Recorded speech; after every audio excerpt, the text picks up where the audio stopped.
श्री शिवाय नमस्तुभ्यम दोस्तों। 9 मई 2022 को सोमवार की अष्टमी है और सोमवार की अष्टमी का दिन बहुत ही बड़ा दिन है। इस दिन किया गया कोई भी उपाय का आपको जो फल होता है वो 3 से 4 महीनों में आराम से मिल जाता है, जिसमें से श्री पंडित प्रदीप मिश्रा जी का 31 मूंग के दाने, 31 चावल के दाने और 31 बेलपत्र का जो बहुत ही फेमस उपाय है, उस उपाय को अगर आप लोग सोमवार की अष्टमी के दिन कर लेते हैं तो निश्चित ही आपकी जो मनोकामना है अगली सोमवार की अष्टमी आने तक पूर्ण हो जाएगी। एक अनुमान से बताएं तो 3 से 4 महीने में आपकी कोई भी जो आप मनोकामना के लिए इस उपाय करेंगे वह मनोकामना आपकी 3 से 4 महीने में पूरी हो जाएगी।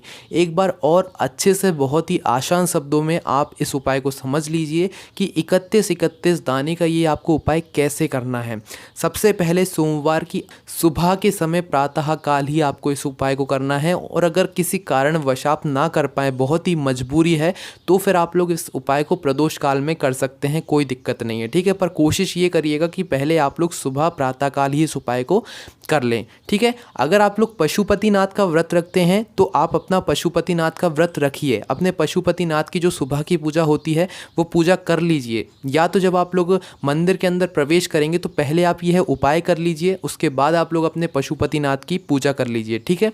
और अगर किसी कारणवश आप पहले पूजा करना चाहते हैं तो पहले पूजा कर लीजिए, उसके बाद फिर यह उपाय कर लीजिए, ठीक है। पर हम आपको यही सुझाव देंगे कि आप पहले इस उपाय को कर लीजिए, क्योंकि सबसे पहले जब आप लोग मंदिर में घुसेंगे तो वहीं से यह उपाय शुरू हो जाता है। तो करना क्या है आपको, 31 बेलपत्र, 31 हरे मूंग के दाने, 31 चावल के दाने, ये 3 चीज़ें, ठीक है। 31 चावल के दाने, 31 हरे मूंग के दाने, 31 बेलपत्र, इधर उधर बोला है आप लोग समझ जाइए। ये 3 चीज़ें इकट्ठी करके रख लो पहले से ही, ठीक है। सोमवार की अष्टमी के दिन सुबह सुबह 31 बेलपत्र हो गई, 31 हरे मूंग के दाने हो गए, 31 चावल के दाने हो गए। ये तीनों चीज़ें लेकर शिव जी के मंदिर पहुँच जाओ।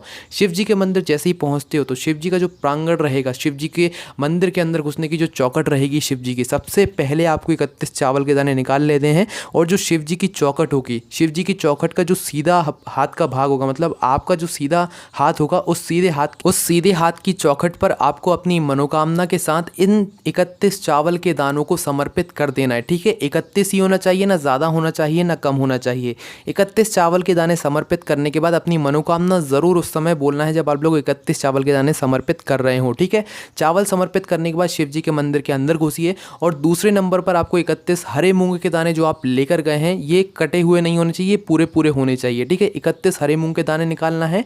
जो शिवलिंग के सामने नंदी बाबा बैठे हुए होते हैं और नंदी बाबा को जो एक पैर उठा हुआ होता है, उस उठे हुए पैर के पास में आपको 31 हरे मूंग के दाने समर्पित कर देना है। इधर आपको अपनी मनोकामना नहीं बोलना है, ठीक है। आप चाहें तो बोल भी सकते हैं, ठीक है। दूसरे नंबर पर आपने 31 हरे मूंग के दाने समर्पित कर दिया। अब तीसरे नंबर पर शिवलिंग के पास जाओ। शिवलिंग के पास जाने के बाद शिवलिंग के ऊपर, जलाधारी के ऊपर एक अशोक सुंदरी का स्थान होता है, जो कि शिव जी की सबसे छोटी बेटी होती हैं। उस स्थान पर आपको 31 बेलपत्र समर्पित करना है अपनी मनोकामना के साथ में। 31 बेलपत्र आप एक साथ इकट्ठा कर लीजिए, उसके बाद 31 बेलपत्र एक साथ जो है अशोक सुंदरी वाले स्थान पर समर्पित कर दीजिए, जो कि जलाधारी की ओर आगे की जो हिस्सा होता है जलाधारी का, उसके बीचम बीच का जो हिस्सा होता है, मोटी सी जो लाइन बनी हुई होती है, वो अशोक सुंदरी वाली जगह होती है। उस स्थान पर आपको 31 बेलपत्र समर्पित कर देना है, और यहाँ पर यह उपाय पूरा हो जाता है। उपाय करने के बाद भगवान से हाथ जोड़ के अपनी मनोकामना बोल दीजिएगा और भगवान से प्रार्थना कीजिएगा कि भगवान बहुत ही जल्द आप हमारी यह मनोकामना पूर्ण कर दीजिए, आपका आशीर्वाद हम पर हमेशा बनाए रखिए।